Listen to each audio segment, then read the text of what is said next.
Allez, c'est parti. Bonjour et bienvenue à tous sur l'émission Prends le micro. Aujourd'hui, donc, je serai en compagnie de Fabien Remeillet, entraîneur professionnel et directeur technique de Dijon. Voilà, donc du coup, je vais le laisser se présenter et puis après, on rentrera dans la thématique de comment monter un collectif défensif. Bonjour à tous. Donc Fabien Romeillet, actuellement directeur sportif depuis 3 ans et demi de la JD à Dijon. Avant cela, j'ai été entraîneur pendant une douzaine d'années, essentiellement en Pro B, mais aussi un petit peu en N1. J'ai commencé à Saint-Étienne, d'abord comme assistant, puis entraîneur du centre de formation, puis entraîneur pro, puis ensuite je suis parti à Lille, à Vichy, Clermont, ex-Maurienne, et puis je suis arrivé à Dijon par la suite. Eh bien, je te remercie en tout cas d'avoir accepté l'invitation. Et donc, on va pouvoir discuter défense. J'en profite également donc, pour vous parler de la chaîne YouTube qu'on a dépoussiérée, qu'on a bien remis à jour. Et donc, du coup, cet enregistrement sera sur YouTube. Voilà, donc on va alterner un peu les formats directs avec Instagram et les formats YouTube, on va dire enregistrés au préalable, et qui va nous permettre de pouvoir accroître notre connaissance et notre compétence basket tout au long des semaines. Voilà, donc la première question que je vais te poser, c'est la petite question traditionnelle qu'on a mis en place depuis les Jeux Olympiques. Qu'est-ce que tu as pensé des Jeux Olympiques sur le territoire et comment tu as ressenti les épopées des équipes de France? Je pense que, comme beaucoup, je crois que c'était une très grande réussite. D'abord organisationnelle, parce que avec tout ce qu'on pouvait entendre avant les JO et tous les gens qui étaient réfractaires à cela, et la plus belle des réponses a été rendue sur le terrain, que ce soit sur les Jeux olympiques ou paralympiques, où ça a été d'abord une organisation sans faille, vraiment, que ce soit sur l'événement lui-même, sur les transports, enfin, vraiment l'organisation dans un grand, au sens très large. Ça a également été des résultats sportifs, notamment en basket, de très haut niveau pour les équipes de France. Et ça, c'est toujours très agréable quand on organise une compétition, d'être poussé et d'avoir des résultats. Et c'est vrai que le public a eu son rôle important, mais je pense que même dans la tête des athlètes, pour beaucoup, c'était se préparer pour ce moment ultime qui était les Jeux Olympiques en France. Et puis, je trouve que c'était une vraie fête. Parce que quand je parle de Jeux Olympiques, pour moi, ça rime d'abord avec fête et euh, ambiance. Et voilà, et je trouve que beauté du sport, voilà. Et tout ça, sur ce moment-là de Paris, sur ces Jeux de Paris, tout ça est remonté et ça a été un événement qui, pour moi, était exceptionnel. Voilà, donc autant sur l'événement lui-même que sur les résultats, c'était un très très bon moment. On peut être fier en tout cas d'avoir euh, d'avoir pu accueillir les Jeux Olympiques, d'avoir eu ces résultats-là et les gens qui ont travaillé pour peuvent être fiers d'eux parce que c'était un superbe moment de partage, de convivialité. Voilà, c'est ça pour moi les Jeux Olympiques. Deux résultats aussi, mais ça englobe vraiment tout cela. Est-ce que tu as eu l'occasion justement d'y participer et de voir un peu des matchs? Pas du tout. Alors, j'ai vu un ou deux matchs, mais des phases de poule, mais pas du tout. En plus, c'était même pas du basket. Et donc, non, j'ai pas. En reprenant en même temps, en fait, quasiment nous, le championnat et la saison, il m'était compliqué de pouvoir à la fois être sur Dijon et également à Paris ou ailleurs, puisqu'il y a eu plusieurs sites, mais à regret, en tout cas parce que on avait vraiment envie d'y être. Et puis à la fin, on se dit, bah, on aurait quand même pu essayer d'y participer parce que vraiment, ça a été une fête incroyable. Mais je n'ai pas pu y participer. Ok. Ben écoute, on va rentrer dans le sujet avec la première question qui est pour toi, quelle est la qualité principale d'un bon défenseur? C'est plus, j'allais dire, c'est au-delà de la qualité principale d'un bon défenseur, c'est de se dire à un moment, moi je m'étais posé la question, comment est-ce qu'on peut définir ce que c'est être une défense? Ce que je suis certain, c'est que tout le monde peut défendre.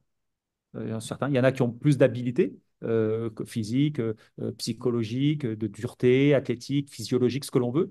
Mais en tout cas, ce que l'on demande, nous, à nos joueurs, c'est qu'il y ait un investissement sans faille. Voilà. Après, on sait qu'il y a des joueurs qui sont plus forts que d'autres. Et il faut de tout pour faire une équipe. Mais en tout cas, il faut un investissement. Mais l'idée de définir en fait ce que ça serait la notion de défense pour nous, d'abord, ça serait conquérir et reconquérir. Voilà, les deux termes que l'on a quand on parle de défense, c'est conquérir et reconquérir le ballon.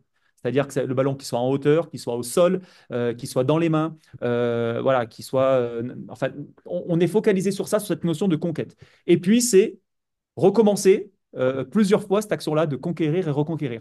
Quel que soit le niveau, qu'on soit en U9, qu'on soit en U11, qu'on soit en pro, qu'on soit en centre de formation, cette notion voilà, de recommencer et cette conquête-là. Ensuite, défendre, c'est aussi un état d'esprit. Donc, on croit vraiment à ça. C'est notre ADN au niveau de Dijon. Donc, c'est important que l'état d'esprit, on le véhicule à la fois sur nos coachs, c'est-à-dire que si les coachs ne sont pas les premiers à véhiculer cet état d'esprit à leurs joueurs, c'est compliqué. Donc, dans notre formation que l'on fait en interne, il y a cette volonté dès le début de saison, d'ailleurs, d'influencer et même dans notre recrutement. On recrutera des coachs qui ont envie de faire défendre leur équipe. Sinon, ils ne viendront pas à Dijon. Ça, c'est une certitude, quelle que soit la catégorie. Donc, c'est un état d'esprit. C'est comme je l'ai dit tout à l'heure, c'est s'investir pour soi et pour les autres. C'est une obligation. Ensuite, défendre, c'est coopérer, communiquer et aider. Voilà. Coopérer, communiquer, aider. C'est des valeurs vraiment collectives. Et enfin, pour nous défendre, c'est apprendre, comprendre et lire le jeu. Voilà. Donc défendre, c'est tout ça à la fois. C'est pas et c'est tout ce qu'on essaye, en tout cas, d'apprendre à nos joueurs pros, plus jeunes joueurs, de l'école de basket en passant par le centre de formation. C'est un tout au niveau de la défense. Ok, alors justement, dans ces principes-là et dans cette volonté-là, comment on fait pour amener justement, alors même sans parler même si on peut parler des petits jusqu'aux plus grands, jusqu'aux pros, comment on fait pour amener les joueurs dans ces notions-là et dans cette volonté-là? Comme je l'ai dit tout à l'heure, la première chose, c'est d'amener d'abord les coachs. C'est que les coachs prennent conscience que pour nous, et on en est tous convaincus chez nous, alors c'est notre ADN, mais il y en a d'autres, et moi je respecte tout, on respecte tout. D'autres, c'est plus pour l'attaque, d'autres, c'est. Voilà. Après, je ne pense pas que dire qu'à Dijon, on fait que défendre, ça serait réducteur, ou dire qu'il y a des endroits où on fait que attaquer, ça serait réducteur. Maintenant, le basket, il est total, il est général. On ne peut pas dire, il y a quelques années, avec une très bonne défense, on pouvait être dans le haut de tableau. Maintenant, ça ne suffit pas. Il faut également avoir un niveau offensif qui soit en adéquation voilà, avec son niveau défensif. Mais ça part d'abord de nos coachs. C'est vraiment important. Si on veut que les joueurs soient dans cette fibre-là, cet ADN-là, il faut que les coachs soient convaincus que c'est essentiel pour gagner des matchs, pour progresser, pour s'entraider, pour avoir des valeurs de partage, de combat. Voilà. Il faut que ça soit insufflé par nos entraîneurs. Donc d'abord, on forme nos entraîneurs à cela, comme je l'ai dit tout à l'heure. Et ensuite, c'est dès le plus jeune âge jusqu'au au plus âgé, c'est d'avoir des prérequis. Nous, on a construit une formation, que ce soit chez les petits, avec notre association avec qui on est vraiment main dans la main, et puis notre centre de formation et notre équipe pro, où on a vraiment des contenus de formation qui sont linéaires et dont il y a des étapes à passer entre les U9, les U11, les U13, les U15, voilà, au plus grand, que ce soit en attaque ou en défense. Mais en défense, c'est clair qu'on ne va pas apprendre le pick and roll, la défense pick and roll à un U9. Par contre, le ballon qui est au sol, il est chez nous. Voilà. Vous savez, ces fameuses règles des 50-50, comme on dit. Les ballons qui traînent, il y en a peut-être une dizaine par match qui traînent. Et c'est souvent, à la fin, on se rend compte que les dizaines de ballons qui traînent, s'il y en a 8 qui sont chez nous, on a souvent gagné le match. C'est un état d'esprit. En tout cas, cette règle des 50-50, elle peut s'appliquer très, très, très, très tôt. C'est-à-dire que s'il y a un ballon qui traîne, il est pour toi. Si le ballon, il est pour toi. Le rebond, il est pour toi. C'est déjà dans l'engagement que l'on se doit d'insuffler ça au niveau de nos plus jeunes joueurs. Et après, on met en place des contenus qui sont beaucoup plus techniques, individuels, puis technico-tactiques, puis collectifs. Voilà. Mais dès le plus jeune âge, en tout cas, c'est sur la notion d'état d'esprit que l'on veut vraiment, qu'on on met vraiment le doigt pour progressivement aller sur du pré-collectif et du collectif défensif pour pour les plus grands.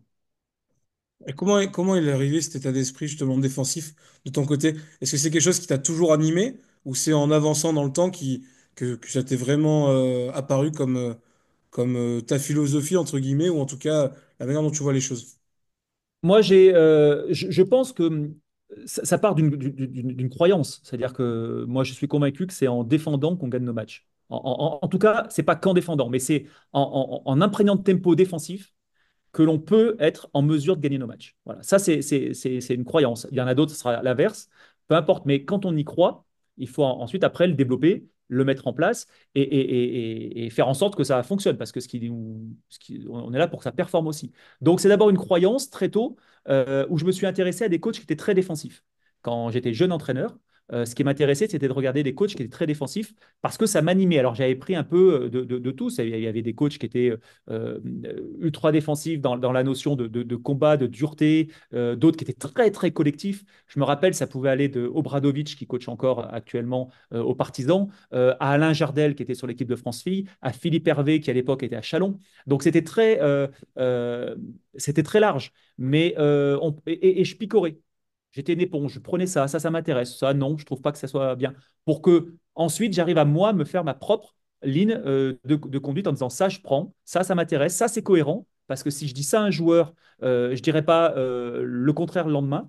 Donc comme ça, on se construit une identité défensive. Et ensuite, avec le temps, lorsque j'étais assistant, j'ai eu la chance d'abord travailler avec Pascal Thibault, qui est maintenant coach à Lorient, qui était un coach qui était très défensif aussi à l'époque et qui construisait ses victoires vraiment sur sa défense.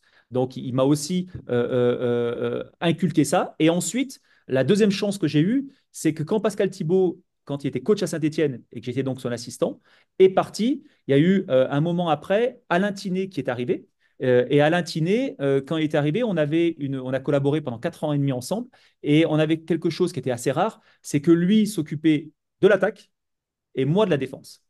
Voilà, il était plus porté sur cette logique offensive et moi plus pour cette logique défensive. Donc pendant 4 ans et demi, j'ai essayé de mon côté de façonner une défense. Bien entendu, c'était Alain qui, à la fin, pouvait décider des choses, des choix. Il n'y avait pas de problème avec ça. Mais par contre, que ça soit en match ou à l'entraînement, toutes les séances défensives, je les mettais en place. En match, je pouvais intervenir quand je voulais sur les choix que l'on avait mis en place. Voilà. Donc, je me suis construit. J'ai eu cette chance-là parce que pendant 4 ans et demi, j'ai pu la mettre en place avec des joueurs pros en étant assistant. Ce qui est quand même incroyable parce que un coach, il veut souvent, malheureusement, j'allais dire, vouloir tout contrôler. Mais à un moment, je pense que la qualité des staffs, elle se fait dans le partage de compétences. Et à un moment, c'est important qu'actuellement, le coach qui veut tout faire, tout contrôler, ça n'existe plus. Le coach, il a des qualités. D'abord, il doit être un bon manager, de driver, manager des hommes, manager une équipe, manager un staff. Il y a deux équipes, en fait, dans un club. Il y a les joueurs et il y a son staff aussi qu'il faut manager. Et donc, le coach, il doit d'abord être un bon manager. Et il doit être capable de s'entourer de certaines compétences qu'il n'a pas. Voilà, ça, c'est important. Et c'est pas de se dire, ah, si j'amène cette compétence-là, cette personne risque de prendre ma place. Non, c'est j'amène une compétence, je suis sûr de mon fait, mais j'amène une compétence parce que dans ce domaine-là, je suis peut-être moins performant ou ça m'intéresse moins, mais cette personne-là va m'amener un vrai plus. Si ça m'amène un plus, le staff sera meilleur et automatiquement l'équipe sera meilleure. Donc, cette idée de partager comme ça des compétences, moi, ça m'est venu assez vite parce qu'on le faisait avec Alain Tiné. Et donc, après, quand je suis passé coach, j'essayais progressivement d'avoir vraiment et de laisser de la place à mes assistants, qui étaient d'ailleurs pas des assistants, qui étaient des coachs, je pas vraiment des coachs, et qui devaient avoir de la place. Et que j'avais pas besoin à un moment d'être toujours sous contrôle. Ça veut dire quand j'avais choisi mon assistant, ça me prenait du temps. Mais par contre, après, je leur déléguais des choses. Ça, c'est important, cette façon de déléguer pour que l'assistant ou l'entraîneur, en tout cas, se sente utile dans ce qu'il fait. Mais c'est vraiment important voilà, d'avoir cette complémentarité au sein de son staff. Je ne sais pas ce Ok, qu'on avait dit au départ, mais je suis parti un peu. ah, non, c'est très bien, justement, De- on est là pour voir un petit peu comment tu développes tout ça et c'est intéressant que tu puisses bifurquer sur plusieurs sujets. Alors après, tu m'expliquais, voilà, pardon, pourquoi est-ce que c'était cette animé au niveau de la défense? Donc, progressivement, après, bah, effectivement, on a plus une fibre défensive, comme je te l'ai dit. Et après, effectivement, la venue, quand je suis arrivé à Dijon en tant que directeur sportif, c'est évident quand j'ai échangé avec Jean-Louis Borg, qui avait fait un boulot incroyable à Dijon, en reprenant le club avec le président et sa sœur. Ils étaient quasiment 3-4 au départ, hein, et à remonter le club là, ils l'ont fait. C'est sûr que le choix, quand il m'a appelé, il voulait avoir un directeur sportif qui soit coach et qui soit animé par cette logique défensive. Parce que Dijon est animé par cette logique défensive. Et donc, qu'il soit quelqu'un qui doit, à un moment, que ce soit sur le centre de formation ou l'assaut et l'équipe pro, bien entendu, prendre en compte que cette logique défensive, elle doit nous porter toute l'année. Elle doit être vraiment dans l'ADN, dans l'identité du club. Ok, je vois le concept. Question justement par rapport à... tout à l'heure, tu parlais d'état d'esprit, des prérequis. Euh, Justement, donc, en premier, on inculque cet état d'esprit au coach, et donc après, ça va arriver sur les joueurs. Et après, est-ce que... on va dire que les prérequis, c'est l'aspect, on va dire, mental de se mettre dans la tête qu'on va défendre. Et après, arrivent les positions défensives, arrivent les contenus basket. Comment... Comment est-ce que vous amenez et comment tu amènes ces notions-là au sein de ton équipe? Est-ce que tu parles toujours de euh, la défense collectivement ou est-ce qu'on arrive à travers l'individu à monter un collectif défensif? Non, je pense d'abord que, comme je te dis, là, je prends la casquette du directeur sportif. Je ne prends pas la Hmm, casquette du coach. Quand je parlais, parce que je crois vraiment qu'aux plus jeunes catégories, c'est important d'être animé par ça. Tout à l'heure, je te parlais de l'état d'esprit qu'on doit toujours être, voilà, le ballon, la conquête, tout ça, c'est vraiment l'état d'esprit. Après, il y a des vrais contenus techniques qu'on doit mettre en place. Comme je te l'ai dit tout à l'heure, on ne va pas travailler la défense pick and roll chez les U13, U11, ça ne nous tout intéresse à pas. fait. Par contre, tout ce qui est, moi, on a coutume de leur dire que bien défendre, c'est avant tout bien se tenir. Et bien se tenir, c'est maîtriser tous les éducatifs de course, les slides, les pas défensifs, toutes ces choses-là. Donc, chez les petites catégories, on développe tout ça en priorité. Voilà. Alors, notamment sur tout ce qui est donc maîtrise des éducatifs de course et tout ce qui est coordination, toutes ces choses-là. Donc, pour nous, c'est important de développer ça avec d'abord des préparateurs physiques, ça va même au-delà de la défense pure, et qu'après, on transfère sur le terrain sur vraiment des exercices plus techniques basket. Ensuite, on va monter sur le travail de 1 contre 1, puis ensuite, les coopérations défensives, comme on peut voir en 2 contre 2, 3-3, 4-4, et puis 5-5, comme on voit en pro. Maintenant, moi, je pense que c'est global, une défense. Je vais peut-être surpasser une question.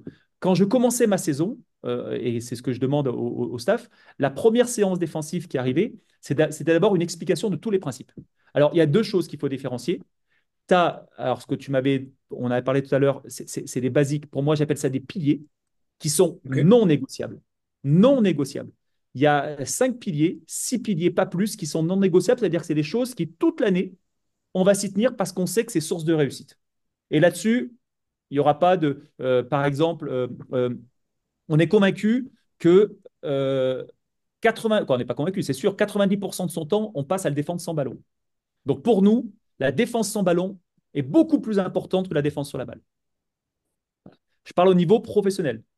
Bien entendu, au moment où je dis ça, si le mec se fait passer à chaque fois, ça va être compliqué. Mais dans l'état d'esprit des gars, c'est de se dire, OK, il y a 90% de mon temps que je le passe à défendre sans ballon. Je prenais l'exemple d'un joueur pro il y a quelque temps qui doutait sur son shoot.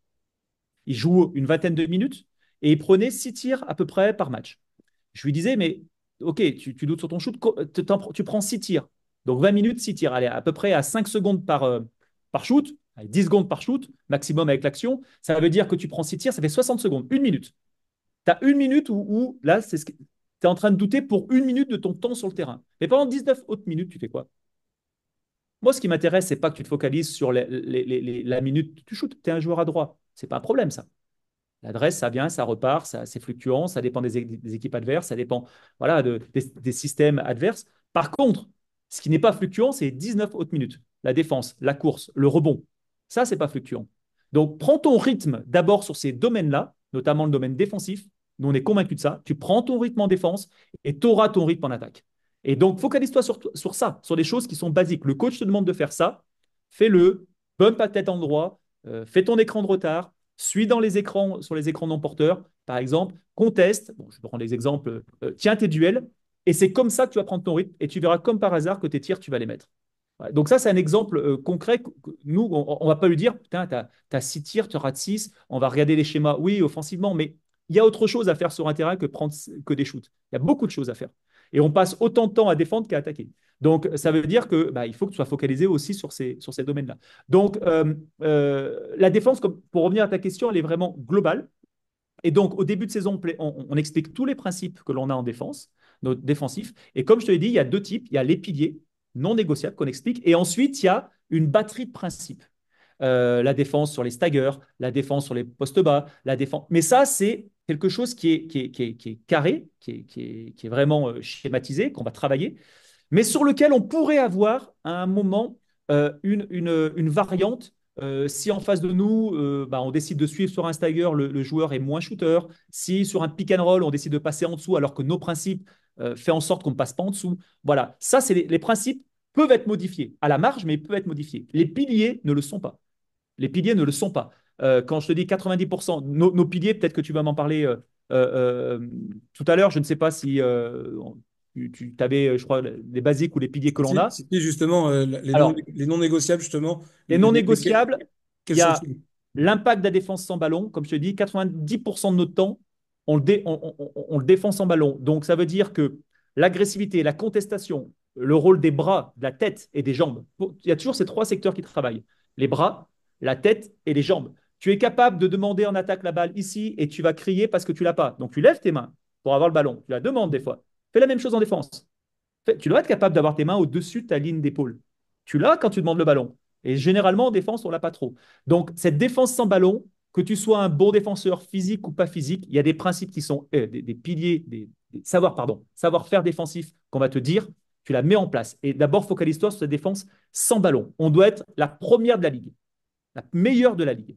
Le deuxième non négociable, c'est qu'on est ouvert au ballon systématiquement parce qu'on est dans un jeu où le 1 contre 1 a pris de plus en plus de place et que nous, la priorité, c'est le jeu, c'est le ballon. Donc, on doit être tous focalisés sur ce ballon et on est ouvert au ballon. Et donc, qui dit ouvert au ballon dit que la priorité est sur le 1 contre 1 adverse, dit qu'on veut protéger notre raquette.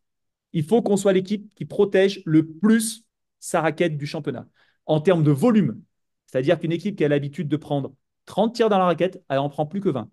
On ferme la raquette. Ça, c'est une priorité. Et puis, on va voir si ils sont capables de mettre à l'extérieur. On n'est pas plus bête. On part du principe qu'on est moins adroit à l'extérieur que dans la raquette. Donc voilà, ça, et qu'on ferme vraiment cette raquette-là. Le troisième non négociable, c'est qu'on communique.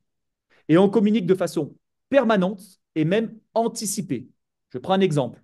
Quand ton joueur va poser un écran, c'est pas quand il pose l'écran que tu annonces ce que tu veux. C'est au moment où il est en train de courir que tu annonces ce que tu veux comme défense.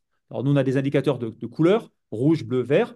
C'est-à-dire que quand mon joueur il court et qu'il va, c'est au moment où il commence sa course, j'annonce rouge, bleu, bleu, bleu, rouge. Et c'est pas quand il va poser l'écran. Pour que le récepteur de mon signal, parce que s'il y a une bonne communication, il faut qu'il y en ait un qui parle, il faut qu'il y en ait qui reçoivent le signal. Et si le signal, il le reçoit au dernier moment, eh ben, il n'y a plus de communication. Donc, il faut qu'elle soit anticipée, cette communication. Le quatrième principe, c'est sur les rotations, on bouge quand le ballon bouge. Le ballon bouge, je bouge. C'est-à-dire que si le ballon est dans les mains et que je suis en train de faire des feintes, on ne bouge pas. Quand le ballon est dans les airs, je bouge. Voilà. Donc ça, c'est important dans la communication. C'est-à-dire si on te demande de bumper et que le meneur a toujours le ballon, tu bumps, tu ne reviens pas, tu restes dans le bump. Et c'est au moment où le joueur lâche la balle que là, tu commences à bouger. Le quatrième non négociable, c'est qu'on a mis une règle en place qui est la règle des si je défends à une passe, à deux passes ou à trois passes. Et là, j'ai évolué un petit peu par rapport à l'intervention que tu avais dû parler, qu'on parlait avant l'interview. C'était quand on défendait à une passe, avant, j'étais ultra agressif. C'est-à-dire, à une passe, on contestait tout. Mhm. Actuellement, on est plus, et on s'adapte au jeu, parce qu'on a vu, comme je te disais tout à l'heure, sur les situations de 1 contre 1, on est plus à défendre à hauteur à une passe.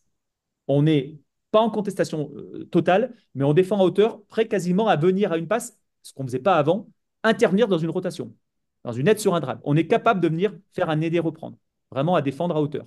À deux passes, on a un pied dans la raquette. À trois passes, on a deux pieds dans la raquette. Ça, c'est des défenses. Voilà. Et quels que soient les schémas, quels que soient les où est le ballon, si tu es à une passe, tu es à hauteur. Si tu es à deux passes, tu es à cheval, ouvert au ballon. Et à trois passes, dans la raquette, les deux pieds dans la raquette. Après, il y a des distances. Le rôle des bras, de la tête et des jambes, comme je te l'ai dit. C'est-à-dire que tu as des attitudes à ces positionnements-là. Donc, les attitudes sont les mêmes. C'est pas je suis un pilier. Et souvent, j'aime prendre, je fais venir des joueurs au rôle de meneur de jeu, si tu préfères, et je dis il y a cinq défenseurs. Regardez, les cinq défenseurs, vous avez les bas en bras, les bras en bas. Bougez pas. OK. Et maintenant, les cinq défenseurs, vous êtes en attitude défensive, ce que nous, on appelle attitude défensive. Et là, les deux meneurs regardent, ils disent ah oui, c'est pas la même chose. C'est-à-dire quand on est meneur et quand on voit des gens qui sont en attitude défensive, on a déjà moins envie d'y aller que si on a des gens ultra passifs face à nous. Donc ça, c'est le cinquième, la règle des 1, 2, 3 passes. Et ensuite, le sixième, c'est qu'on a une défense à risque. Tu vas peut-être m'en parler tout à l'heure. Il y a deux types de défense en basket. Des défenses d'agression qui avancent, qui prennent des risques, qui ont des prises à deux, qui contestent beaucoup, et des défenses de protection qui sont d'abord dans je recule un petit peu, voilà, je suis plus dans la fermeture de ma raquette, voilà. Mais les deux sont efficaces. L'important, c'est d'avoir une cohérence dans les deux que l'on veut faire. Par contre, on sait que nous, on veut avoir une défense à risque. Ça veut dire qu'à un moment, on va être déficitaire sur des rebonds. Ça veut dire qu'à un moment, on va être déficitaire sur des tirs à 3 points. Mais par contre, on doit être ultra favorisé sur des balles volées. Ça, c'est hyper important. C'est-à-dire que si on prend des défenses à risque, on doit voler des ballons, on doit récupérer des ballons. Et ça, il faut vraiment le bonifier. C'est-à-dire qu'on met souvent défense à risque, pas le voler, récompense. Quelle est la récompense? Parce qu'on peut voler des ballons, mais la récompense derrière, elle est comment? Donc, est-ce qu'on met 2 points? Est-ce qu'on met pas 2 points? Quand tu voles un ballon, il n'y a pas de règle. Il n'y a pas de règle. Il vole un ballon, tu vas au bout, tu mets des fois, à un moment, en 5 secondes, tu dois être au panier. Donc ça, c'est vraiment important. Et en fait, ce type de défense d'agression, c'est notre première relance. Ça doit être notre première relance. Et c'est un indicateur de savoir si on a bien défendu ou pas. Combien de ballons on a volé ce soir, combien de ballons les adversaires ont perdu et combien de ballons on a convertis. Ça, pour nous, c'est important. Ce sont les six négociables, les six non négociables. Et le septième, que je pourrais rajouter, mais qui est plus de l'état d'esprit, c'est qu'on nous a donné un règlement qui est de 5 fautes. Mhm. On nous a donné la possibilité de faire 5 fautes. Voilà, si on a 5 fautes, c'est que c'est et il faut s'en servir.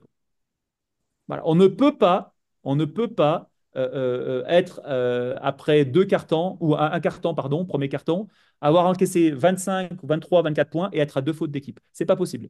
C'est pas possible. Il faut stopper le jeu. Et à un moment, les fautes, elles sont faites pour ça. Donc on stoppe le jeu. On stoppe. On donne rien de facile. On stoppe le jeu. Il n'y a pas de N1. C'est pas possible. Donc tout ça, c'est la théorie, hein. Mais c'est ce qu'on essaye de véhiculer avec plus ou moins de réussite, mais ce sont les non négociables. Et ensuite, dans les principes que l'on a collectivement, bah, comme je te dis tout à l'heure, c'est la défense sur les staggers, c'est la Mhm. défense qui sont établies, qui sont en règle. Je vais te donner un exemple. Une année, j'avais un joueur qui était un des meilleurs défenseurs de la ligue, qui s'est avéré être l'un des meilleurs défenseur de la ligue, et que c'était le cas, qui me dit, moi j'avais un principe sur un shuffle cut, et il me dit, écoute Fabien, moi j'ai un problème, c'est que j'ai du mal là-dessus. J'ai du mal sur ce principe-là. Donc on explique, on fait la vidéo. Voilà. Bon, le but, c'est qu'on soit efficace et qu'on performe. Moi, je lui dis, il n'y a pas de problème. Tu défends comme tu veux défendre, par contre, tu n'as pas d'aide. C'est-à-dire que d'habitude, on a une défense collective sur Shuffle Cut. Si tu envoies de ce côté-là ou envoies de ce côté-là, tu as un bump ou pas. Si tu décides de faire ta défense, on l'explique aux autres, mais par contre, tu n'as pas d'aide.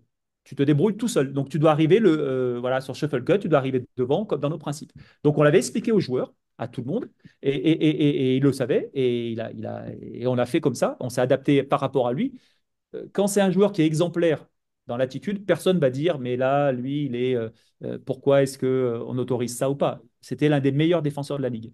Donc, il n'y avait aucune raison que les autres. Voilà. C'est si un joueur c'est comme si un joueur n'est pas capable de shooter un lancer franc correctement et puis va donner des conseils à un autre joueur pour shooter ses lancers francs. Non. Par contre, il y a des joueurs qui sont exemplaires défensivement et moi, je m'en sers.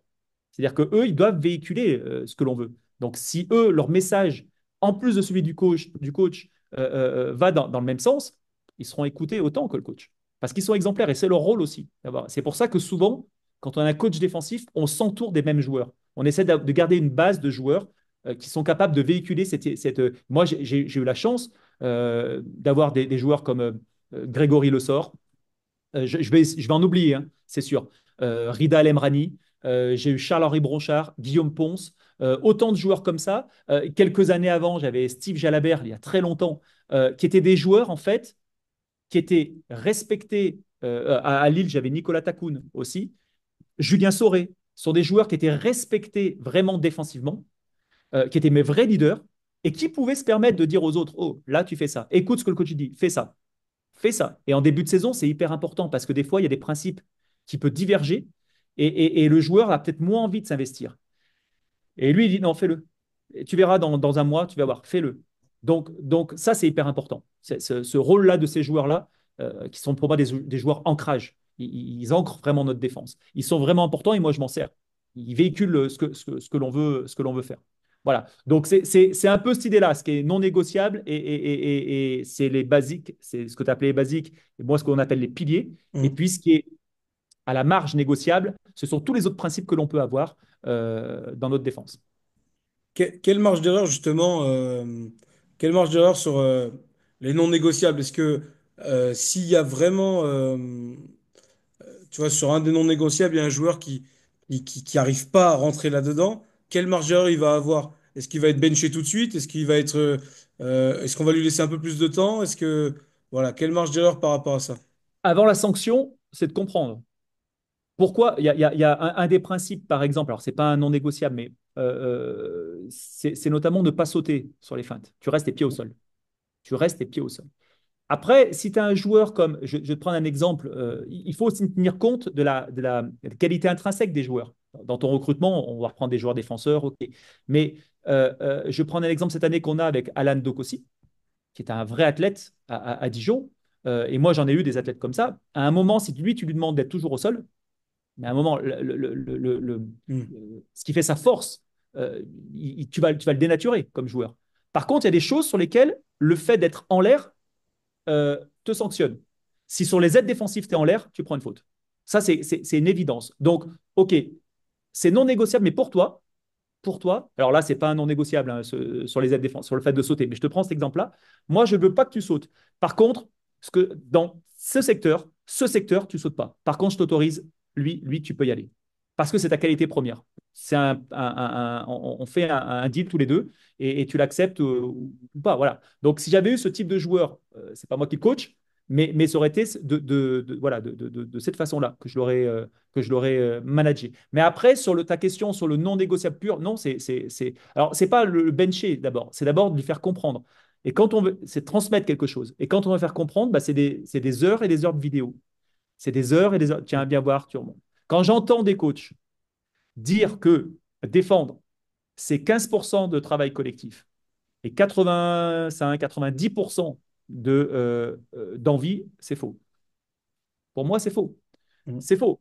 On met l'envie, c'est l'état d'esprit. Mais l'envie, comme on a envie d'attaquer. Alors à ce moment-là, c'est pareil. L'attaque, c'est quand tu chouchoutes, j'ai envie de marquer. Non, la défense ou l'attaque, il y a du travail derrière. Il y a beaucoup de travail. C'est d'abord un état d'esprit à véhiculer, à inculquer, et derrière, ça demande collectivement à être vraiment, vraiment en place, et ça demande beaucoup, beaucoup de temps de travail. Voilà, il n'y a pas que l'état d'esprit à avoir. Mais donc voilà, donc c'est d'abord de comprendre, faire la vidéo, et ensuite, c'est vrai qu'on va différencier l'erreur de la faute. Si tu répètes une erreur deux, trois fois, c'est une faute, donc tu sors. Tu n'as pas compris.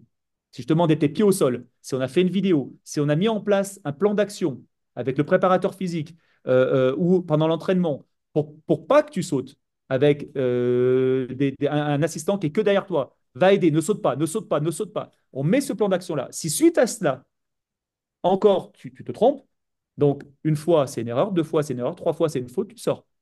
C'est comme ça. Mais par contre, tu ne peux pas uniquement dire, je te l'ai dit, voilà, tu ne dois pas le faire. Non, il y a des joueurs avec qui ça marche, ce type, qui sont capables de se dire, je te l'ai dit, ils ne le font pas. Puis tu as des joueurs qui ont besoin de se voir en vidéo, qui ont besoin de le revivre, qui ont besoin de se retromper et de recommencer, comme je te l'ai dit tout à l'heure, et on enchaîne. Donc ça prend du temps avec beaucoup plus de joueurs. Mais le rôle du coach, c'est de le faire progresser aussi. Et c'est un moment peut-être ce gars de se dire, bah, aujourd'hui, ce matin, tu viens tout seul, je te prends tout seul, et on fait que des sauts, que des courses, que des arrêts. Tu vois, et tout le travail qu'on a fait en amont, on reparlait tout à l'heure des petites catégories. Si sur les Hmm. petites catégories, il y a ce travail de coordination, de motricité qui est fait en attaque, c'est par exemple, on se rend compte qu'il y a des joueurs qui font beaucoup de fautes sur les écrans. Ils courent et ils font un écran faute offensive. Mais moi, je suis convaincu que ces joueurs-là, en amont de leur apprentissage, ils n'ont jamais travaillé dans les petites catégories, courir sur une ligne d'abord, sprinter sur une ligne, s'arrêter, s'ouvrir. S'ils l'avaient fait avant, je suis sûr que ce type de joueurs-là savent poser des écrans. C'est ça l'apprentissage. C'est ça qu'on essaie d'apprendre, nous, sur les petites catégories. C'est être capable à un moment de courir, s'arrêter et venir aider. Parce que ça va nous aider pour venir défendre après. Ok. Alors par où pour toi, comment, enfin, où commence la défense et par où tu commences pour essayer de monter ton, ton collectif défensif. Alors, évidemment, on a la priorité est d'inculquer cette volonté de défendre, de se battre, de s'engager et de conquête. Mais sur les notions techniques, tactiques, où est-ce que tu commences? Par le 1 contre 0? Est-ce qu'il y a déjà une base d'attitude? Voilà. Et surtout, quand est-ce que commence la défense pour toi et quand elle se termine? Ok. Je vais commencer par celle-là. Où est-ce que commence la défense? Nous, dans les principes, il y a une règle, c'est pas les piliers. Dans les principes, il y a une règle, la règle des, moi que j'ai appelé des 29 secondes. Tu dois être en mesure de travailler, de défendre 29 secondes. Alors, vous me dites, pourquoi non? Une possession, c'est 24 secondes. Non. Tu es en attaque. Quand tu shootes et que le ballon est en l'air, tu as des règles. C'est-à-dire que tu as des règles de tel joueur peut jouer le rebond off, tel joueur ne peut pas jouer le rebond off. Voilà, parce qu'on ne veut pas mettre en péril son repli défensif. Donc, ça veut dire qu'un ballon est dans les airs, celui qui sait qu'il joue le rebond off, OK, il est focalisé sur ça. Mais tu as deux, voire trois autres joueurs qui ne sont pas attirés et qui ne doivent pas jouer le rebond off. Donc, quand le ballon est dans les airs, ces deux ou trois joueurs-là sont déjà focalisés sur le repli défensif. Donc, tu as 1 ou 2 secondes avant que le ballon soit capté par l'équipe adverse, déjà où tu dois t'organiser défensivement. Donc, tu as ces 2 ou 3 secondes-là. Ensuite, imaginons que l'équipe adverse prenne le rebond. Et donc, on pousse l'équipe adverse à 24 secondes. C'est ce que nous, tout rêve de coach défensif, c'est ce qu'on adore. Moi, il y a Mhm. deux actions que j'adore au basket. C'est le contre et quand une équipe arrive à 24 secondes. Nous, c'est des choses qui sont voilà, comme ça. On prend beaucoup plus de plaisir qu'un tir à 3 points, quasiment là-dessus. Et ça, c'est quand, dans les croyances que l'on a, c'est notre façon de voir le basket. Donc, l'équipe adverse prend le rebond. Elle a 24 secondes, donc elle va attaquer 24 secondes. Donc, si on en ajoute les 2, 3 premières secondes de contrôle du repli, on est déjà à 26, 27 secondes. Et elle shoot au buzzer, donc tu dois automatiquement contrôler ton rebond. Donc, tu as encore 2 secondes où le ballon est dans les airs et tu dois contrôler le rebond. Donc, tu dois être en mesure de défendre 29 secondes, 30 secondes des fois, fort. Et des choses, il y a aussi des critères pour nous qui montrent, et souvent je me rappelle avoir fait des vidéos en disant, mais combien de fois, les gars, depuis 2, 3 matchs, on a poussé une équipe à 24 secondes? Combien de fois on a eu des charges? Voilà. Ça, c'est des choses qui sont importantes. Parce que si dans tes 2 derniers matchs, 3 derniers matchs, tu n'as pas eu de 24 secondes et tu n'as pas eu beaucoup de charges, ton investissement défensif, il n'y est pas. Pour une équipe qui se construit sur ça. Donc ça, c'est des indicateurs que l'on a. Au-delà des balles volées, voilà, c'est des indicateurs d'investissement que l'on a. Donc pour nous, la défense, elle commence déjà dans le repli. Elle se poursuit sur la défense, bien sûr, des 24 secondes, le repli, le duel et tout. Et elle se poursuit, elle se termine par le rebond, ou par une balle volée, ou par le rebond. Voilà, parce qu'une défense, on peut faire la plus belle défense du monde. Il suffit qu'il y en ait un qui finisse et qu'il y ait un petit rebond qui tombe. Mhm. Rebond off, ça sabre tout le travail des autres. Donc voilà. Et à l'inverse, l'énergie qu'on peut transmettre quand on défend fort, quand on vole un ballon ou quand on prend un rebond propre après une défense forte, on a, nous, en attaque, derrière, une énergie qui est incroyable. Et l'équipe adverse, à l'inverse, se dit, mince, je suis encore poussé à 24 secondes, on a pris un tir casse-croûte, et ainsi de suite. C'est ça qui est, et c'est là où tu prends confiance. Donc voilà où commence la défense et où elle se termine pour nous dans le timing. Ensuite, dans l'apprentissage, tu as d'abord un travail sans opposition, travail de course, que je te dis, mais même chez les pros, hein, je parle, un travail Mhm. de course, être capable de courir, s'arrêter, de venir aider. Et moi, souvent, les échauffements défensifs, sur les séances défensives, ce sont des échauffements à base de course et de coopération à 3 contre 0. J'aimais bien faire travailler, bon, on n'est pas sur le terrain, mais avec des cônes. Là, c'est un porteur de balle, là, c'est un non-porteur. Tu es à une passe, tu es à deux passes, tu es à trois passes. Voilà. Le porteur, moi, donc, il était en attitude. J'annonce à 3, il n'y avait pas de ballon. J'annonçais que le cône, qui était le cône bleu, était un porteur de balle. Voilà. J'annonçais drive. Donc, ça veut dire que vous imaginez que le mec, il drive. Donc, je veux une coopération défensive. Donc, les autres aident de l'aide. On simulait des charges à 3 contre 0. Voilà. Et il y avait beaucoup de travail comme ça, de didactique. Voilà. Mais c'était les prémices. Ensuite, effectivement, tu vas passer du 1 contre 1 au 2 contre 2. Moi, il y avait quelque chose que j'aimais beaucoup, c'était le 4 contre 4. Énormément de 4 contre 4. Parce que je leur disais, si on est capable de faire des séquences défensives où les rotations sont beaucoup plus importantes en 4 contre 4, puisque Ah ouais. l'espacement sur le terrain est plus grand, on le fera en 5-5. Ce sera beaucoup plus facile et basique. Et donc, notamment, je me rappelle, il y avait une partie dans la semaine où, et 4, quand tu es 12, c'est parfait. Donc, je faisais beaucoup de travail de 4 contre 4 très rythmé, tout terrain ou demi-terrain, mais souvent tout terrain, où là, on travaille vraiment notre défense. Voilà. Et puis ensuite, bon, tu es sur du 5-5. Voilà. Mais il y a quand même une partie où tu es, quand je te dis tout à l'heure sur du 3 contre 0 ou du 1 contre 0 sur des éducatifs de course ou du pré-collectif défensif, j'en faisais sur du 5 contre 0, ce qu'on appelle des shell drills, sur des coopérations collectives défensives. Voilà. Ça je n'étais pas directement avec le ballon, pas tout le temps. Et après, effectivement, du 1 contre 1. Bien entendu, si on reprend sur les petites catégories, le 5-5, tu vas quasiment très peu le voir. Ça ne sert à rien de faire du 5-5 demi-terrain défensif chez des U11 ou des U13, puisque le jeu, il est que tout terrain. Donc, c'est d'une C'est vrai. stupidité. Donc, focalisons-nous sur des défenses tout terrain, tenir son duel, comme je disais tout à l'heure, bien se tenir, être capable de faire. Est-ce que c'est du sprint? Est-ce que c'est du pas croisé? Est-ce que c'est du slide défensif? Voilà, il y a plein de petites choses comme ça. Et puis, plus tu vas monter dans les âges, et ben, plus tu vas être sur une défense beaucoup plus organisée et puis avec un nombre beaucoup plus important.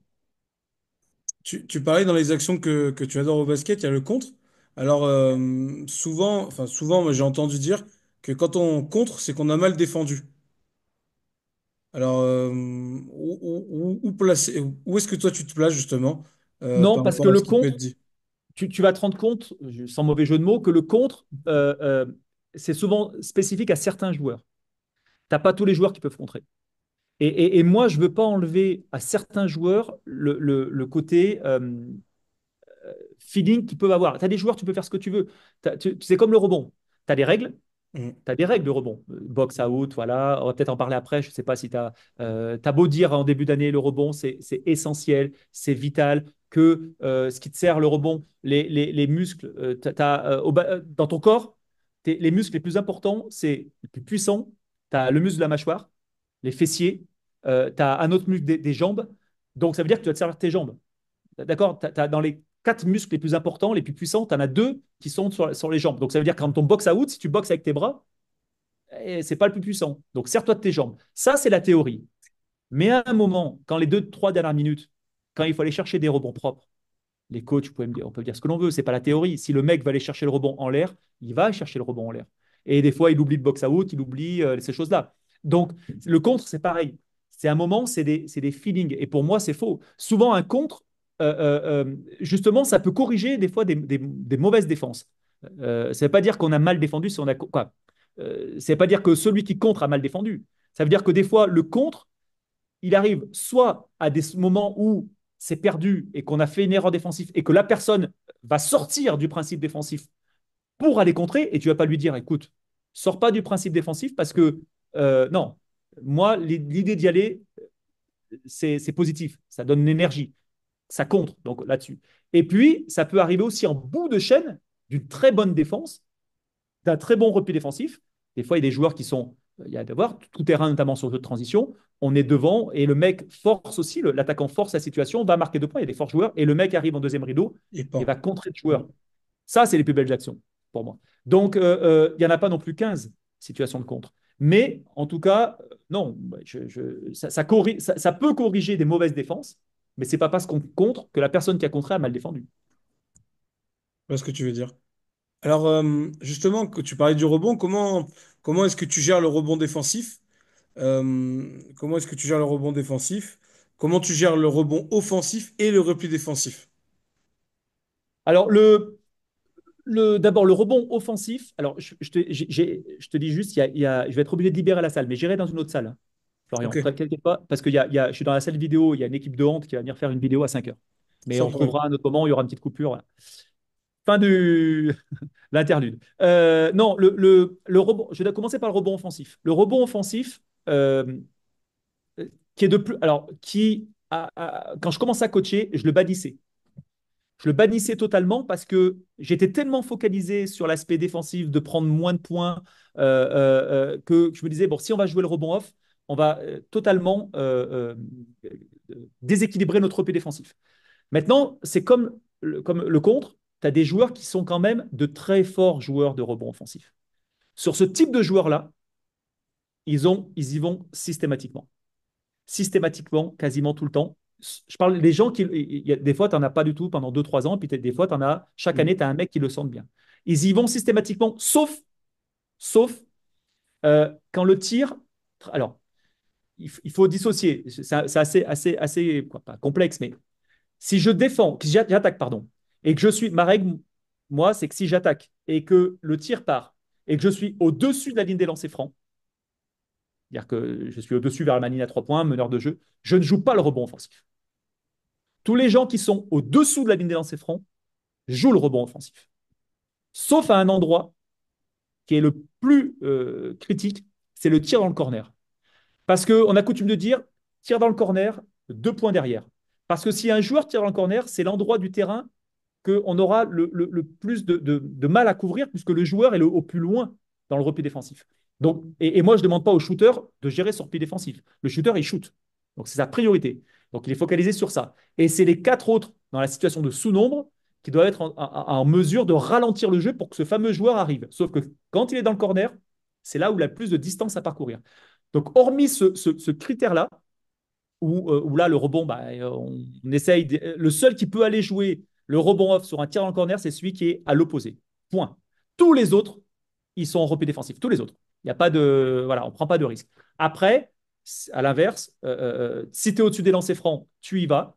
Tu vas en repli défensif, pardon, et les autres jouent le rebond off. Voilà. Ça, c'est l'idée.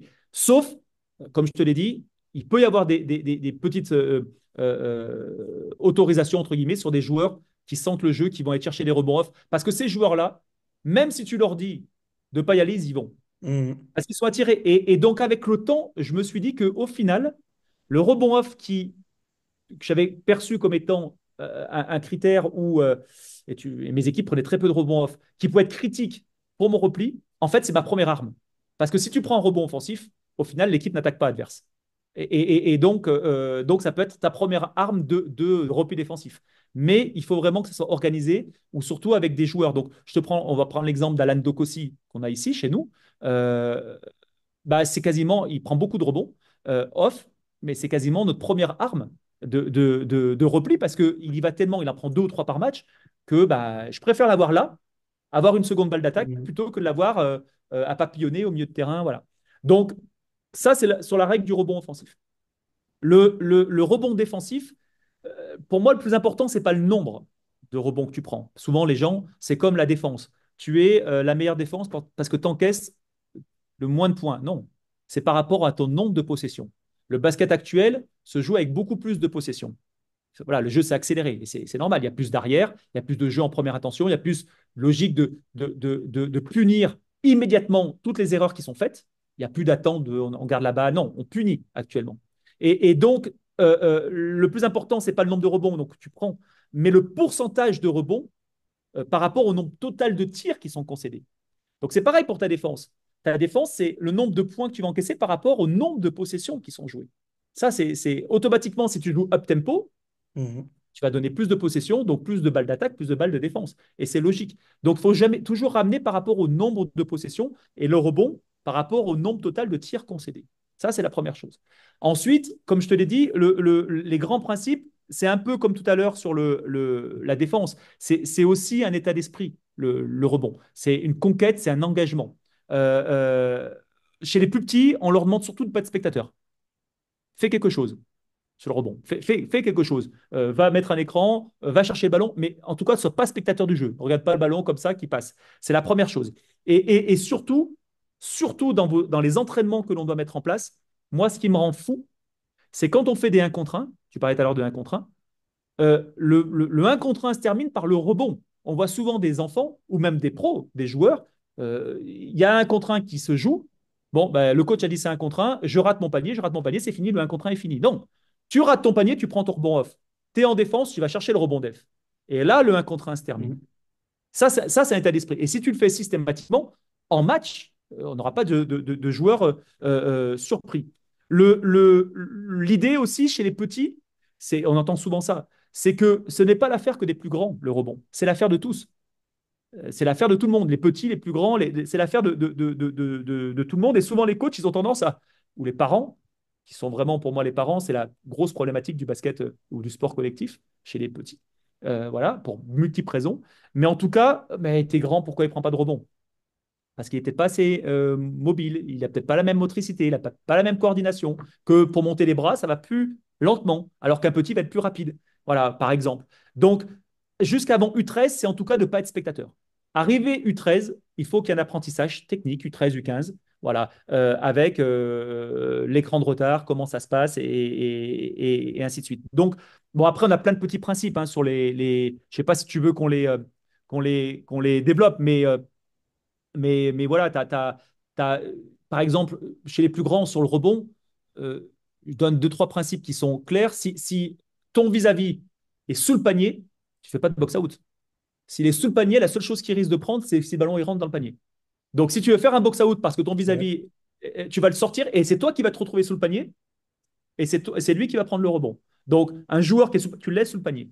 Ça, c'est tout bête, mais c'est le premier point. Le deuxième point, c'est que il y a d'abord le rebond, c'est d'abord voir. C'est le rôle de la tête. Je dis souvent les bras, tête, jambes. C'est non pas je suis attiré par le ballon, mais je suis attiré par mon joueur. Je fais le signe parce que c'est le shoot qui doit être annoncé. Mais la priorité, c'est de voir ce que fait le joueur. Il va ou il n'y va pas au rebond, off. Et donc après, découle une attitude. Et surtout, c'est de le laisser hors de la raquette. Hors de la raquette. Un joueur qui veut venir, donc voilà. S'il n'y va pas, tu peux y aller. S'il y va, là, tu as l'apprentissage technique. Est-ce qu'il est plus costaud que moi, moins costaud que moi? Est-ce que je le conteste d'abord d'une main et je verrouille après? Est-ce que j'ai besoin des deux mains de face? Moi, ça ne me dérangeait pas qu'un petit box de deux mains voilà, de face. Mais on sait, comme je te l'ai dit tout à l'heure, que l'idéal, c'est de travailler avec ses jambes parce qu'on est plus puissant. Donc, il y a le trouvaille de je prends le contact, je pivote et je m'assois sur le joueur. Voilà. Et ces deux appuis sont dans les deux miens. Les coudes sont écartés. Là, c'est la qualité propre du rebond et surtout après la vitesse de bras d'aller, si c'est toi le ballon vient vers toi, d'aller chercher le rebond. Donc ça, c'est tout le travail technique. Donc, je pivote, j'encadre les deux appuis, je sors les coudes et je mets la marche arrière. Marche arrière. Je le sors. Marche arrière. Marche arrière. Et en fait, et après, il y a aller chercher le ballon, aller chercher le ballon. Le ballon, il tombe, il faut aller le chercher. Donc, c'est aussi tout un travail que l'on peut faire en un contre un, 2 contre 2, en travail physique. Il y a des joueurs qui sont très bien pour le travail des physiques sur le bas du corps, mais pas assez vite sur l'attraper, sur la vitesse de bras, ce que l'on appelle. Donc, il y a tout ça. Mais le rebond, c'est une œuvre collective. Je boxe, peut-être que je ne prendrai pas le rebond. Et c'est mon collègue qui va Ok. prendre le rebond. Et ça, c'est l'œuvre collective. Et comme je te l'ai dit, à la fin du match, et il y a des moments où tu vas chercher le rebond, tu boxes pas, hein. C'est l'envie d'aller chercher. C'est aussi un moment de taper la balle. On le voit de plus en plus, ça. Notamment avec les joueurs de grande taille. C'est un moment. Nous, on va demander de claquer le ballon plutôt que d'aller essayer d'aller chercher le rebond proprement. Donc, euh, donc voilà. Donc il y a plein de petites choses comme ça techniquement sur le rebond défensif. C'est clair. C'est clair. Comment est-ce que justement tu gères comment est-ce que tu gères alors il y a le rebond, maintenant comment on va gérer les écrans? Alors les écrans non porteurs et les écrans porteurs. Est-ce que tu as un type de défense porteur, on va dire, favorite? Ou est-ce que vraiment tu t'adaptes vraiment à tous les adversaires que tu peux rencontrer? Et sur les écrans non porteurs, comment est-ce qu'on amène cette communication? Si tu parlais de défense, ça marche ensemble. Il faut qu'il y ait cette notion de communication. Et il est vrai que, notamment chez les jeunes joueurs, mais je pense que ça se prolonge aussi sur les joueurs un peu plus âgés, la communication, c'est quand même un élément clé de la défense, mais qui est justement super compliqué à amener. Alors, comment toi, est-ce que tu l'amènes? Le 95% du temps, on a nos principes et on n'y bouge pas. Voilà. On va pas bouger sur ça. Ensuite, notamment sur la défense porteur, il peut y avoir, c'est là où les adaptations vont avoir lieu. En tout cas, au début de ton match. Donc, on reste quand même sur nos principes forts. On ne se dit pas, on commence le match. Bon, aujourd'hui, on va défendre, on va n'importe quoi, on va changer sur les pick and roll. La semaine prochaine, on va sortir sur les pick and roll. Non, on ne fait pas ça. On peut. Alors, il faut que je te reprenne, Florian. Vas-y, vas-y. Ça va changer de décor, hein. Donc, on était sur la défense porteur. Oui, la défense porteur, comme je le disais, 90% du temps, on est 90-95% du temps, on a nos principes. Mais c'est par contre l'un des seuls domaines où on peut, à la marge, pouvoir s'adapter à un joueur, à un joueur shooter, à un joueur voilà, qui a pas de shoot, ou ainsi de suite. Ou surtout, quand je coachais, j'avais l'habitude, moi surtout, c'était pas tant le joueur à lequel je m'intéressais, c'était le système.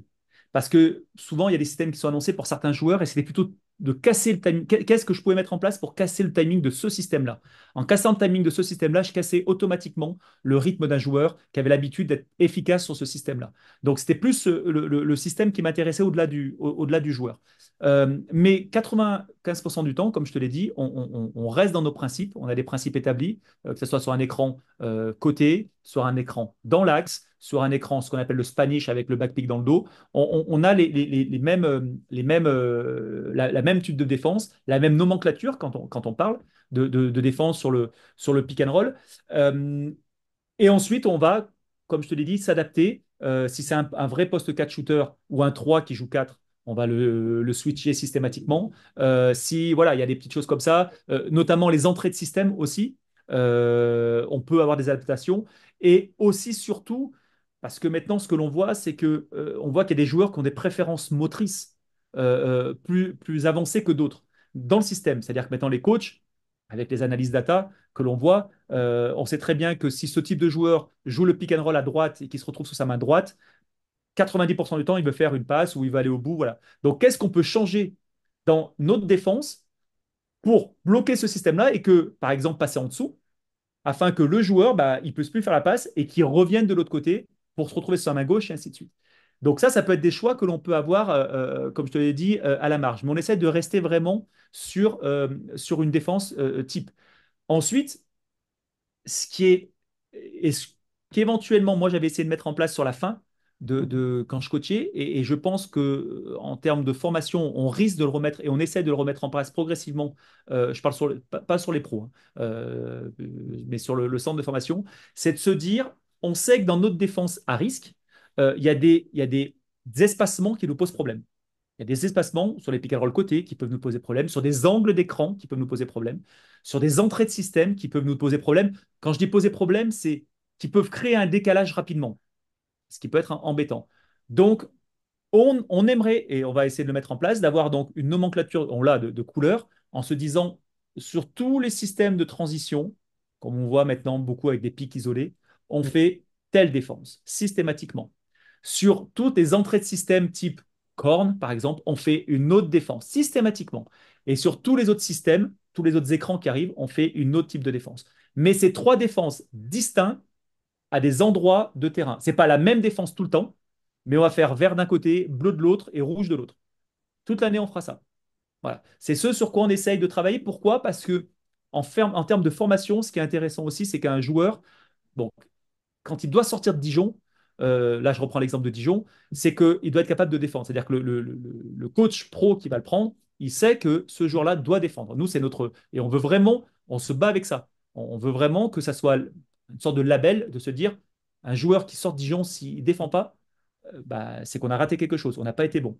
Donc, et donc automatiquement, bah, sa carrière, ça va être plus compliqué. Donc, il doit être capable, mais aussi il doit être capable d'avoir vu plusieurs types de défenses différentes. Parce qu'à un moment, il y a des coachs qui vont lui demander l'opposé de ce que nous, on est capable de faire. Donc, il faut qu'il soit aussi en mesure de voir plusieurs choses. Voilà. Mais en tout cas, on a nos principes qui sont établis. On s'appuie sur une défense avec des principes forts, établis, plutôt que de changer toutes les semaines de défense par rapport à l'adversaire systématiquement. Surtout quand tu répètes les matchs. Quand tu as des matchs tous les 2-3 jours, tu ne peux Ouais, pas te c'est permettre de compliqué. passer un entraînement entier à faire, là on switch sur le pick and roll, là on flat, là on edge. Enfin bon, ça serait trop compliqué.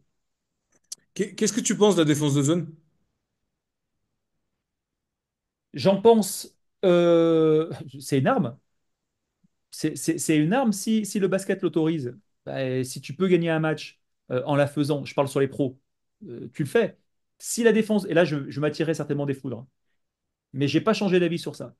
Si la défense de zone faite 1 minute sur un match de U15 ou 2 minutes sur un match de U15 te permet de gagner le match, il faut la faire. Il faut la faire. Parce que ça, c'est important. Apprendre aux jeunes joueurs à gagner des matchs. Apprendre aux jeunes joueurs à en perdre aussi. Mais si tu es en mesure, moi, si j'étais joueur, jeune joueur U15, et que tu n'as pas mis en place une défense de zone à la marge, encore une fois, hein, 2-3 minutes, l'inverse, c'est impensable. 30 minutes de zone, là, c'est non négociable, c'est impossible, on ne le fait jamais. Et il ne faut pas le faire, il faut pas le faire parce que dans ces catégories-là, le coach se sent puissant parce qu'il pense avoir gagné grâce à sa défense. Il n'a pas gagné grâce à sa défense, il a gagné grâce à la mauvaise attaque adverse. Mm. Voilà, parce que les gamins ne sont pas capables d'attaquer Joueur de ce type de développement, ouais. défense. Mais en tout cas, en U15, c'est aussi important. Si on doit gagner un match, c'est important d'apprendre à gagner. Parce que c'est quand même pour ça qu'on fait aussi du sport. C'est pas que pour ça, mais c'est en partie pour ça. C'est pour gagner collectivement, ensemble. Et donc, la défense de zone, et on peut l'utiliser vraiment de manière. Voilà. Après, sur nous, 90% du temps, on défend en homme à homme, mais la zone est une arme. Moi, je l'ai utilisée souvent. Quoi, souvent? Je l'ai utilisée pas mal de fois. On l'utilise aussi sur notre centre de formation. Mais pareil, est-ce que c'est une défense? Tu as de tout type de zones possibles. Est-ce que c'est des zones agressives, type 1-3-1? Voilà. Est-ce que c'est précédé d'une presse tout-terrain? Est-ce que c'est des zones plus match-up, voilà, où ça demande plus collaboration? Ça, c'est encore une fois dans l'ADN de chaque entraîneur, de chaque club. Nous, on veut une zone qui soit agressive. Voilà, une zone qui soit agressive et qui permet à un moment où il y a des trappes, il y a des choses comme ça. Et c'est ça notre idée. Mais on peut l'utiliser. Moi, je ne suis pas de dire non, il n'y a pas de zone, il n'y a pas. Je me rappelle une année, le Maccabi Tel Aviv a gagné, je crois que c'est David Blatt qui coachait ou qui était responsable de la défense. Et Jessica Vicius, sur un Final Four d'Euroleague, était joueur au Maccabi. Et ils ont gagné en faisant deux matchs, deux fois quasiment 40, je crois, ou 30 minutes de match-up. Et ils sont champions d'Europe. C'est la seule vérité. Il n'y a pas un moment. C'est pas voilà. La zone, c'est une arme. Voilà. Après, j'ai dit ce que j'en pensais sur les petites catégories. C'est pas entendable sur les petites catégories, bien entendu, parce que ça va dédouaner de la responsabilité. Ce qui est important sur les petites catégories, c'est que les joueurs soient responsables. Responsable de ton joueur, responsable d'une aide défensive, ils soient responsables. En zone, ça dilue les responsabilités automatiquement. Donc, c'est dû à la mauvaise attaque, et au manque de puissance dans les tirs, au manque de ce que l'on veut, d'équipe adverse. Voilà, c'est pas entendable chez les petits. Ok, pour conclure cette émission qui est hyper intéressante, quelles sont pour toi les grandes lignes défensives prioritaires? Wow. Alors, il y en a plusieurs. Je pense que c'était plusieurs là, qui me viennent en tête. Je peux. Ouais, carrément, ouais. D'abord, la priorité, le maître mot. Toutes les défenses marchent, mais il y a un mot qui doit conduire, c'est la cohérence. C'est qu'une défense qui fonctionne, c'est une défense qui est cohérente. Comme je t'ai dit tout à l'heure, qu'elle soit dans la protection, qu'elle soit dans l'agression, que ce soit la zone, peu importe, elle est cohérente dans ses rotations, elle est cohérente dans sa façon de l'amener, elle est cohérente, voilà. Elle doit être cohérente. La deuxième chose d'une défense qui marche, c'est une défense qui impose quelque chose. C'est pas une défense qui subit. C'est une défense qui doit imposer. C'est-à-dire que même si je décide de faire une zone, je sais sur quoi je vais être déficient, mais je sais sur quoi je vais imposer des choses. Je veux pas que lui et lui ne marchent. Tu parlais tout à l'heure du pick and roll. Nous, un des maîtres mots du pick and roll, c'est que le porteur du ballon et celui qui fait l'écran ne doivent pas scorer. Ça impose. Ça veut dire que toute notre collaboration défensive a aller dans ce sens-là. Si quand tu sors sur un pick and roll, sur un meneur de jeu, par exemple, et que le mec est amené à scorer, c'est pas normal. Sinon, tu sors pas. Donc, cette personne-là, voilà, ça, c'est des choses qui imposent. Donc, c'est une défense d'abord qui impose. C'est une défense aussi qui, à l'inverse, doit anticiper des parades adverses. C'est-à-dire quand tu vas attaquer, tu connais des coachs qui vont systématiquement essayer toi, de te mettre tu as des coachs qui sont ultra stratégiques et qui vont sur un premier système de match ou inventer un système pour contrecarrer ta défense. Donc, toi, coach, c'est stratégique de se dire, attends, je joue lui, premier système, je fais zone. Au premier système, première défense, je switch sur les pick and roll, ce que je n'ai pas l'habitude de faire. Par exemple, je te donne un exemple. Donc ça c'est aussi ça. Par moment, ça sera aussi une défense qui peut, comme je te l'ai dit tout à l'heure, quelques cas, s'adapter à l'adversaire. Parce qu'à un moment, si vous dites à vos joueurs, pro, on fait ça, ça, ça, ok, on protège, ou on fait ce que tu veux, et puis qu'on prend panier sur panier, les mecs vont te regarder en disant, bon, coach, on s'adapte quand? Voilà, donc il faut que tu donnes, tu as des réponses. Donc une défense qui s'adapte. C'est une défense qui va jouer sur les nuances d'intensité. C'est-à-dire être capable à un moment d'être fort, d'être dans l'agression, d'être un moment plus dans la protection, comme je l'ai dit tout à l'heure, mais voilà, donc c'est ces nuances-là. C'est adapté à ses joueurs. C'est important. Il faut que tu aies une défense qui soit adaptée. C'est une défense qui va s'appuyer sur des piliers forts. On a parlé non négociables. C'est une défense qui va stopper l'efficacité d'un système ou d'un joueur adverse. C'est ça aussi une défense qui peut, comme je l'ai dit tout à l'heure, voilà. Et c'est une défense, je dirais à la fin, qui gagne la confiance de ses joueurs. C'est-à-dire qu'une défense qui fonctionne, c'est une défense parce que des joueurs ont confiance en ce que l'on fait. Et quand des joueurs sont frileux, moi je l'ai vécu, hein, sur des rotations, sur des défenses, on parlait tout à l'heure sur de la 1-3-1 que moi je faisais, il y a des joueurs au début qui la 1-3-1, elle n'est pas faite par tout le monde. Oui, mais on va être fais ça, j'accepte de prendre des paniers là-bas, c'est les paniers du coach. C'est les paniers du coach.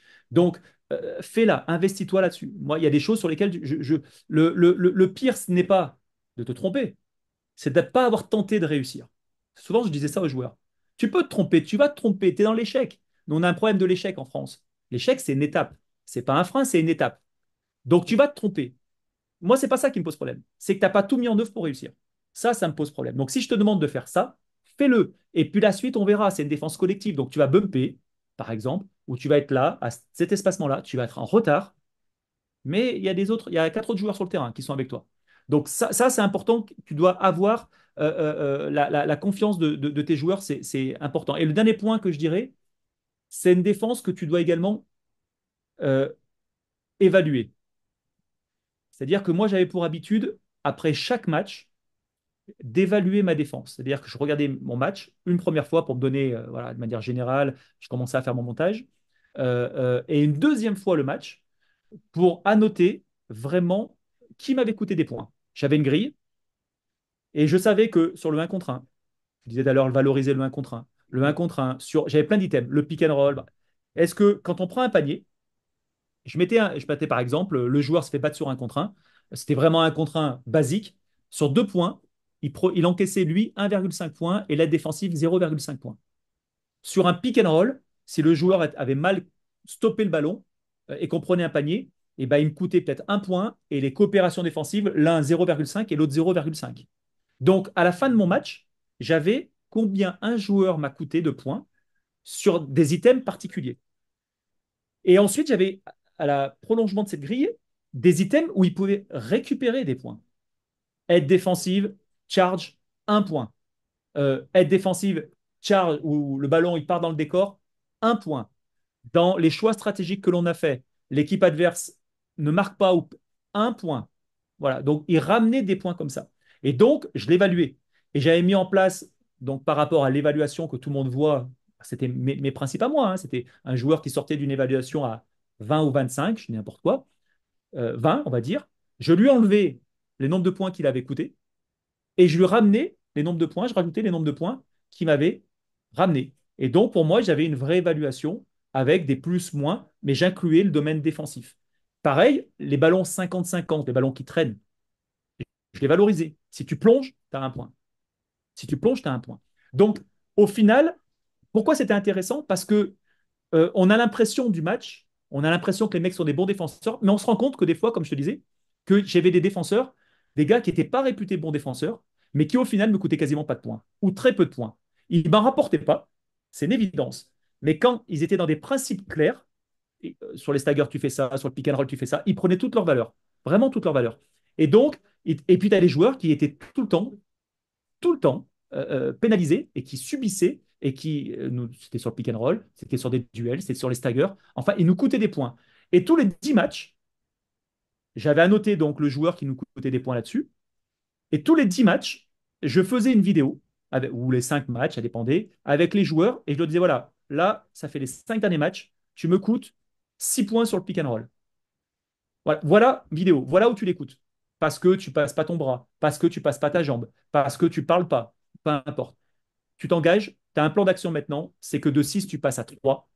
Et c'est d'abord, tu communiques, tu passes ta jambe au-dessus et ainsi de suite. Et c'est là que tout à l'heure, quand tu disais est-ce que je le bench ou est-ce que je le bench pas, c'est quand il a son plan d'action, il doit le mettre en pratique sur le terrain. Et généralement, après, donc, bah, le joueur évoluait là-dessus. Mais je n'ai pas lui dire, tu dois défendre là, tu dois défendre. Non, tu as deux, trois items, tu t'y engages dedans.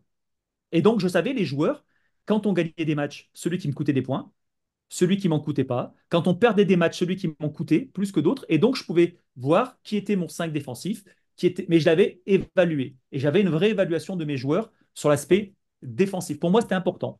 J'affichais ça, j'affichais ça au niveau des vestiaires après chaque match. Je ne le commentais pas. C'était affiché au vestiaire. Et ils savaient tous combien les autres joueurs avaient coûté, combien ils avaient récupéré de points. Et souvent, les forts défenseurs récupérer beaucoup de points.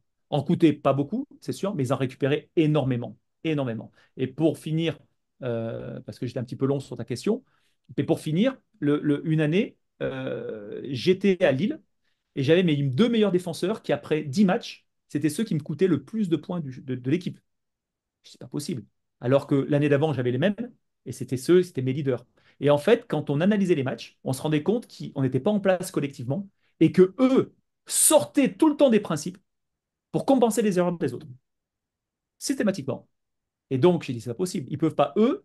Et en fait, donc tu pourrais les sanctionner. Puis quand tu analyses la vidéo, tu dis, mais pourquoi il fait ça? Quand tu les reçois, pourquoi est-ce que. Il dit, bah ouais, mais. Et en fait, tu te rends compte qu'il compensait les erreurs des autres. Donc, évaluer sa défense, pour moi, c'est essentiel. Essentiel. Très intéressant, en tout cas, ce système-là. En tout cas, je tenais à te remercier fortement pour cette émission-là. Merci C'est à toujours un toi. plaisir. Déjà, la dernière fois, j'avais eu la chance de t'avoir sur le DEGEPS, sur l'aspect défensif, tu avais été hyper intéressant. Et là également, donc je te remercie vraiment d'avoir été avec nous aujourd'hui. Bah, c'était un plaisir. Merci à toi pour l'invitation. Et puis pourquoi pas à l'avenir sur une autre thématique. Et j'invite nos auditeurs, les personnes qui vont nous regarder sur YouTube, à venir également sur Instagram mardi à 19h15 avec Marie-Ève Paget. Voilà. Donc merci à toi, à très bientôt et merci à tous de nous suivre. Merci. Alors, Florian, merci et merci pour l'initiative. Moi, j'aime quand il y a des nouveaux formats qui se mettent en place et je trouve que c'est une. Si on peut faire progresser, progresser, apprendre des choses ou pas, en tout cas, mais comprendre des choses, c'est ce type de format qui prime. Et c'est donc merci à toi de l'avoir mis en place. Eh bien, merci à toi du compliment. À très bientôt. À bientôt.